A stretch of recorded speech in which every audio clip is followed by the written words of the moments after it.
گوادر کو اب پاکستان کا دبئی یا شنفرین بنانے کی دعویٰ یا وعدے کیے جا رہے ہیں، لیکن یہ کبھی مچھیروں کا ایک چھوٹا سا ساحلی گاؤں ہوا کرتا تھا۔ علی ٹی وی کی سیریز معلومات کا سفر کے ساتھ میں ہوں بلاول مہر، اور آپ سبھی دیکھنے سننے اور چاہنے والوں کو السلام علیکم۔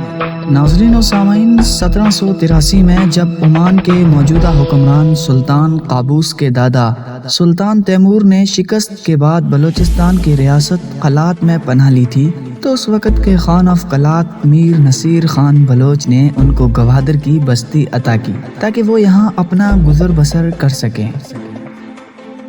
بعد میں جب سلطان تیمور نے مسقط کو دوبارہ فتح کیا تو انہوں نے گوادر کے انتظام کے لیے والی مقرر کیا اور یہاں اپنی حکمرانی جاری رکھی۔ 18 سپتمبر سن 1958 کو پاکستان نے گوادر کو امان سے 5.5 ارب روپے میں خریدا، جس کے ساتھ ہی گوادر میں عرب دور کا سورج غروب ہو گیا۔ گوادر اور اس کے گرد و نواح کی تاریخ بہت پرانی ہے۔ یہ علاقہ وادی کلانچ اور وادی دشت بھی کہلاتا ہے۔ اس کا زیادہ رقبہ بے آباد اور بنجر ہے۔ یہ مکران کی تاریخ میں ہمیشہ سے ہی خاص اہمیت کا حامل رہا ہے۔ تاریخ کی ایک روایت کے مطابق حضرت داؤد علیہ السلام کے زمانے میں جب قحط پڑا تو وادی سینا سے بہت سے افراد کوچ کر کے وادی مکران کے علاقے میں آ گئے۔ مکران کا یہ علاقہ ہزاروں سال تک ایران کا حصہ رہا ہے۔ 325 قبل مسیح میں جب سکندر اعظم بر صغیر سے واپس یونان جا رہا تھا تو اس نے یہ علاقہ اتفاقاً دریافت کیا۔ اس کی بحری فوج کے سپہ سالار ایڈمرل نیروکس نے اپنے جہاز کو اس کی بندرگاہ پر لنگر انداز کیا اور اپنی یادداشتوں میں اس علاقے کے اہم شہروں کو قلمات، گوادر، پشوکان اور چابہار کے ناموں سے لکھا ہے۔ اہم سمندری راستے پر واقع ہونے کی وجہ سے سکندر اعظم نے اس علاقے کو فتح کر کے اپنا ایک جنرل سیلیکوس نیکٹور کو یہاں کا حکمران بنا دیا، جو 303 قبل مسیح تک حکومت کرتا رہا۔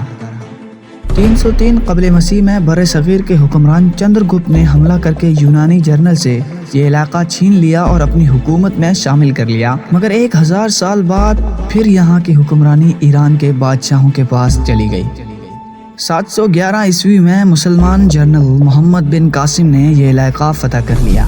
ہندوستان کے مغل بادشاہوں کے زمانے میں یہ علاقہ مغلیہ سلطنت کا حصہ رہا، جبکہ 16ویں صدی میں پرتگالوں نے مکران کے متحد علاقوں، جن میں یہ علاقہ بھی شامل تھا، پر قبضہ کر لیا۔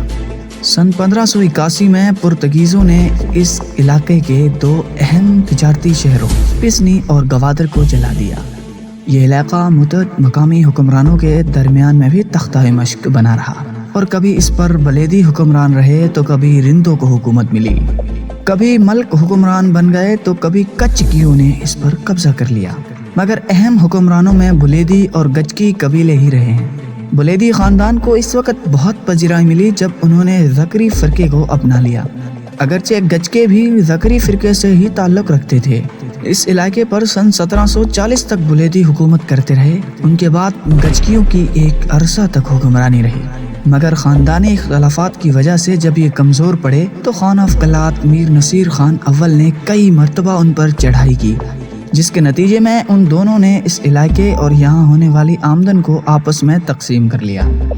سن 1775 کے قریب مسقط کے حکمرانوں نے وسطی ایشیا کے ممالک سے تجارت کے لیے اس علاقے کو مستعار لے لیا اور گوادر کی بندرگاہ کو عرب علاقوں سے وسطی ایشیا کے ممالک کی تجارت کے لیے استعمال کرنے لگے، جن میں زیادہ تر ہاتھی دانت اور اس کی مصنوعات، گرم مسالے، اونی لباس اور افریقی غلاموں کی تجارت شامل ہے۔ سن 1783 میں مسقط کے بادشاہ کا اپنے بھائی سعد سلطان سے جھگڑا ہوا، جس پر سعد سلطان نے خان آف قلات میر نصیر خان کو خط لکھا جس میں اس نے یہاں آنے کی خواہش ظاہر کی۔ چنانچہ خان نے نہ صرف سلطان کو فوری طور پر آ جانے کو کہا، بلکہ گوادر کا علاقہ اور وہاں کی آمدن بھی لامحدود وقت کے لیے سلطان کے نام کر دی، جس کے بعد سلطان نے گوادر میں آ کر رہائش اختیار کر لی۔ سن 1797 میں سلطان واپس مسقط چلا گیا اور وہاں اپنی کھوئی ہوئی حکومت دوبارہ حاصل کر لی۔ سن 1804 میں سلطان کی وفات کے بعد اس کے بیٹے حکمران بن گئے تو اس دور میں بولیدیوں نے ایک بار پھر گوادر پر قبضہ کر لیا، جس پر مسقط سے فوجوں نے آ کر اس علاقے کو بولیدیوں سے واگزار کروایا۔ سن 1838 کی پہلی افغان جنگ میں برطانیہ کی توجہ اس علاقے پر ہوئی، تو بعد میں سن 1861 میں برطانوی فوج نے میجر گولڈ سمتھ کی نگرانی میں آ کر اس علاقے پر قبضہ کر لیا اور سن 1863 میں گوادر میں اپنا ایک اسسٹنٹ پولیٹیکل ایجنٹ مقرر کر دیا۔ چنانچہ ہندوستان میں برطانیہ کی British India steam navigation company کے جہازوں نے گوادر اور پسنی کے بندرگاہوں کو استعمال کرنا شروع کر دیا۔ سن 1863 میں گوادر میں پہلا تار گھر یعنی ٹیلی گرام آفس قائم ہوا، جبکہ پسنی میں بھی تار گھر بنایا گیا۔ جب برِ صغیر کی تقسیم ہوئی اور بھارت اور پاکستان کے نام سے دو بڑی ریاستیں مورز وجود میں آئی، تو گوادر اور اس کے گرد و نواح کے علاوہ یہ علاقہ قلات میں شامل تھا۔ سن 1958 میں مسقط نے $10 ملین کے عوض گوادر اور اس کے گرد و نواح کا علاقہ حکومت پاکستان کو واپس کر دیا، جس پر پاکستان کی حکومت نے گوادر کو تحصیل کا درجہ دے کر اسے مکران ضلع میں شامل کر دیا۔ 1 جولائی سن 1970 کو جب 1 یونٹ کا خاتمہ ہوا اور بلوچستان بھی ایک صوبے کی حیثیت اختیار کر گیا، تو مکران کو بھی ضلعی اختیار مل گئے۔ سن 1977 میں مکران کو ڈویژن کا درجہ دے دیا گیا اور 1 جولائی 1977 کو تربت، پنجگور اور گوادر 3 ضلع بنا دیے گئے۔ تو ناظرین و سامعین، اب آئیے گوادر کی جدید بندرگاہ کے بارے میں بات کرتے ہیں۔ فیلڈ مارشل ایوب خان کے دور میں ہی گوادر میں جدید بندرگاہ بنانے کا منصوبہ بن گیا تھا، مگر فنڈ کی کمی اور دیگر ملکی اور بین الاقوامی معاملات اور سیاسی مصلحتوں کی وجہ سے اس کی تعمیر کا کام شروع نہ ہو سکا۔ مگر جب امریکہ نے طالبان حکومت کے خاتمے کے لیے افغانستان پر حملہ کیا، تو اس کے بعد ابھی 4 ماہ بھی نہیں گزرے تھے کہ پاکستان اور چین نے مل کر گوادر میں 21ویں صدی کی ضرورتوں کے مطابق بندرگاہ بنانی شروع کر دی۔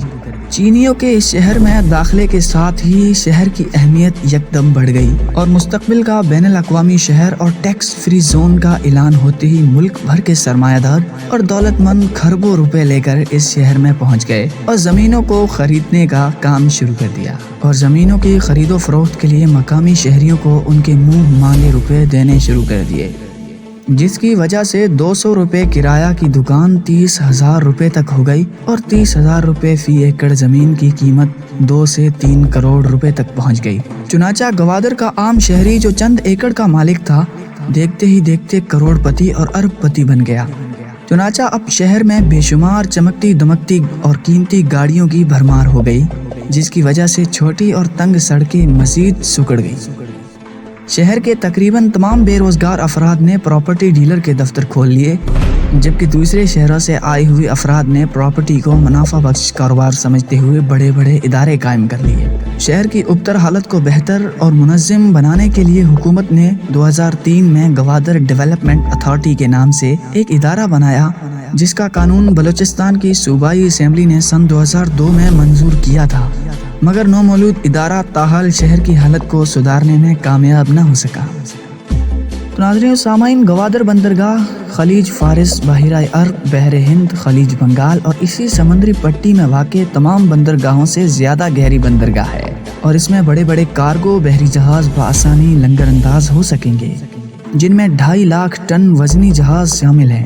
اس بندرگاہ کے ذریعے نہ صرف پاکستان بلکہ افغانستان، چائنا اور وسطی ایشیا کی تمام ریاستوں کی تجارت ہوگی۔ یہ ایک بڑی، وسیع اور محفوظ بندرگاہ ہے۔